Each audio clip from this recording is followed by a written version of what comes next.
Kadosh Boker Or. I wanted to share with you a beautiful Dvar Torah on this week's Parashat Yitro. It says, "Vayichan Sham Yisrael neged Ahar." What does that mean, Vayichan Sham Yisrael neged Ahar? Rashi brings down, Ki ish echad, Belev echad. We, Bnei Israel, when we came on Har Sinai, we were one entity. Ki ish echad, Belev echad. But all the other ones, there was fighting. Who goes first? You're taking over a little bit of thing. You're on my space. Here we were all in one entity. Says Or HaChaim HaKadosh, there are three inyanim which are brought down in these psukim. And we're going to bring them down. And he says like this, inyan, right? Agimel, he says, Bechinat Yudcha Belev Shalom Etamin, that we're all going to be one. Not that we're separate. It's like a sword on the ones that are individuals. We have to be together. Vayichan Sham Yisrael is Lashon Yachid, is in singular, that we're camping as one entity. It became one person. The Achdut, right? Whenever we're talking about being united, that's a t'nai. That's a condition in order to receive Matan Torah. Ki ish echad, Belev echad. The Sforno brings down, She'Yisrael samu pneihem l'izkei achalei tzrachea, Moshe echin atzmo lenevuah. So they came and they started preparing themselves for everything about the campings. And Moshe prepared for the nevuah. So Rabbi Chaim Shmulevitz comes and he says, do we need a pasuk to teach us that Bnei Israel were, pitching their tents and making sure that they have parking spaces? Like, what's so important? And he answers like this. Kol echad asak bitul makom chaliya noach v'na'im u'ravach lachavero. The chidush is everyone was taking care of parking spaces for their friend. Nobody looked for themselves. Meaning, when it's coming over here, I was looking for the best in you. So you could have a good parking space. And I was looking for him, so he could have a good parking space. When every person comes, and that's the explanation of Vayichan Sham Yisrael neged Ahar, they were like one entity. When every single person thinks about their friend, and they see and they feel their friend, their ke'ev, what they are hurting, their feelings, that's the achdut. That's the greatest of what it is of being united as one. We know Rabbi Levine, right? There was a famous story that he went with his Rabbanit Tzipora to the Rofeh, and he comes and he tells the doctor, our legs are hurting us. And the doctor's like, our legs are hurting us. Okay, fine. So he checks the legs of his wife, and then he checks his legs. He says, no, it's fine. So what do you mean it's fine? You just said our legs are hurting us. No, it was really her legs. But for him, it was like it's his legs also, because at the end of the day, each one is going to be the hurting, right? As we already explained.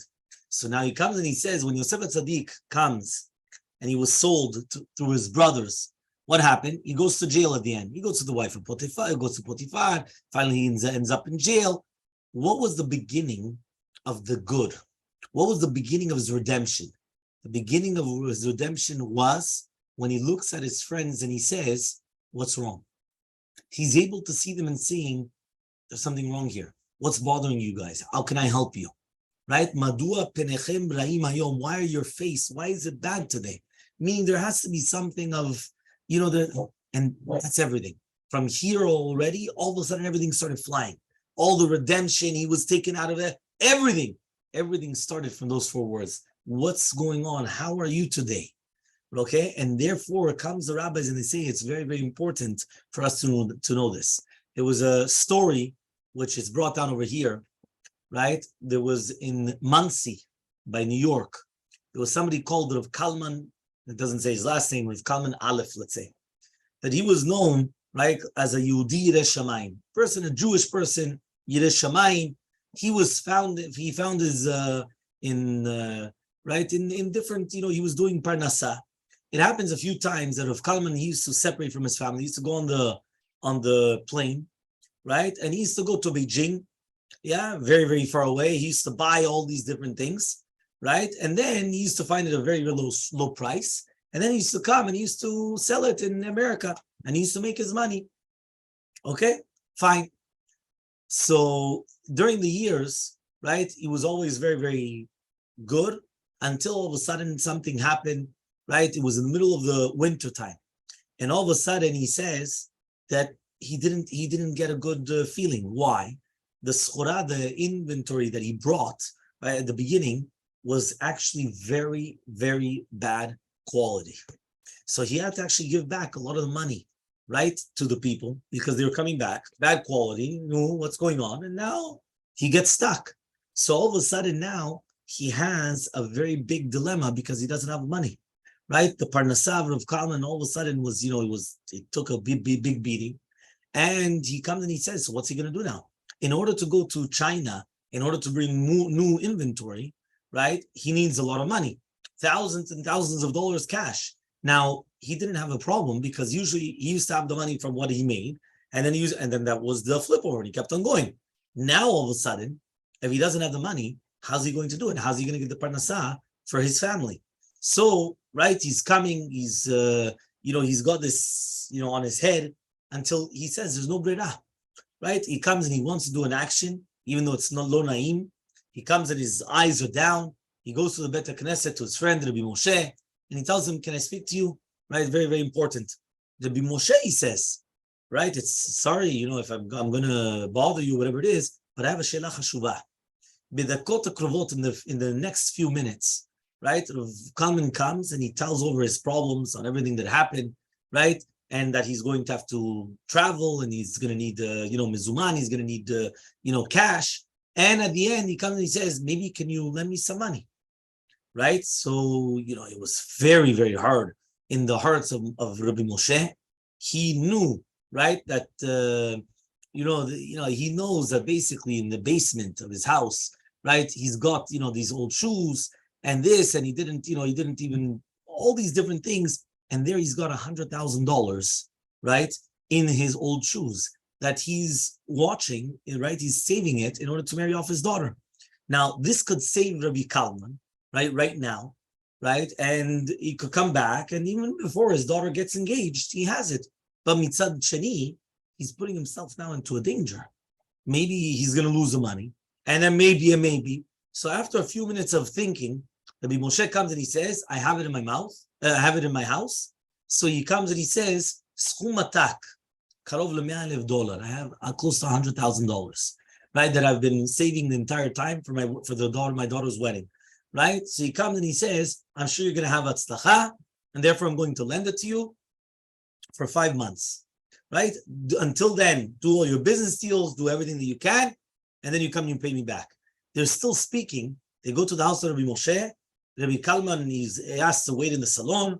Moshe goes to the basement, and all of a sudden, right, she cleaned up the entire basement, the cleaning lady, right, without nothing. And all of a sudden, right, he doesn't know what to do anymore. Why? Right? He starts saying, what happened to the money? He goes to the place where it was hidden, right, underneath, Gruto Yishanot, but he said it was cleaned. Right? There was nothing there, right? He comes and he's, he's trying to understand what's going on. He hid $100,000. The cleaner came, boom, cleaned everything. He doesn't know what to do anymore. He's thinking, well, what's going on? It's not there. What did she throw it in the garbage? He comes thinking, wow, you know what it is? So what's he gonna do? You know how much money that is, right? He goes to the garbage, right? Nothing. It went to the garbage. At least he would have lent the money out, and now the guy loses the money. That's something. But it went to the garbage. How's he going to find it now? Right? So what happened was, right, he comes and he tries asking you need the shoes? Right? Maybe they're still in the garbage. Right? I only put it yesterday, Yom Shlishi. Now, what happens is in Monsey, they take out the garbage on Mondays and Thursdays. Today is Wednesday. So it comes out that they're probably still in the garbage. Right? It's lo naim or whatever it is, but if you really need them, So he comes and he says, yes, lo naim ken naim. He says, this is very, very, I need them. He puts on the gloves, he runs to the garbage, he comes, and finally what happens is he finds it, right? He pours everything out, he opens one by one, until finally he says, this is a kubsan alayim. Right? He comes, he starts dancing around, starts saying thank you to Hashem, right? He opens it up, right? And he counts everything again. Everything is there. So he says, Ani lo mami. He says, I don't believe it. Thousands and thousands of dollars, were thrown in the garbage, right? And it was there more than a day, whatever it is. If I wouldn't have found out, I wouldn't have seen them at all. I would have lost $100,000. He comes outside and he tells Rabbi Kalman, Rabbi Kalman is already biting his nails. He's already eating his nails. It was already an hour and he's waiting in the guy's in the basement, Kilo, like, what's going on here? He still didn't come back.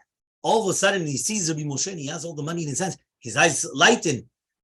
So he says to him like this. He says, what a miracle it was that you asked me for this halva. You asked me for this loan. Says Rabbi Moshe, right? And he tells him, you saved all my money. If it wasn't for the fact, I wouldn't have remembered the money. I wouldn't have gone to look for it. And the fact that I wanted to lend you the money, I actually saved myself that money. Now, Rabbi Kalman doesn't have a clue what's going on. He says, how did I save you from losing your money? Like, what's going on here? Right? But when Rabbi Moshe came and he was already Mordagua, he came and he told him the entire story. And then Rav Kalman understood the greatness of what happened. He says, if I wouldn't have wanted to give you this halva, I would have lost everything. Everything would have went on. Everything would have went to the, think about it, $100,000 to the garbage, nothing. So he says, for sure, it's better and it's going to be in your hands, right? Here it is, and that's it. Okay? So therefore, even though it could cause, right, when you're going to come and you're going to ask for a loan, it could cause, like lo naim, it's not nice, it's not pleasant. But he says, it's actually very, very, it's a mitzvah chashuva that it's mizakeh with a lot of things. And even gashmin kalkalim, everything, right? We don't always remember these things, but alva is a bituach, right? When you lend out your money, it's like you've got a security on the money, right? Why? You should actually do that. Still, you should always try to lend out the money, because then if you could actually help out, you're not actually helping out the other person. Many times you're actually helping out yourself, right? And that's why it's very, very important. In Parashat Vayishlach, there's 43 psukim brought down on the malchuyot of Esav. 43 psukim.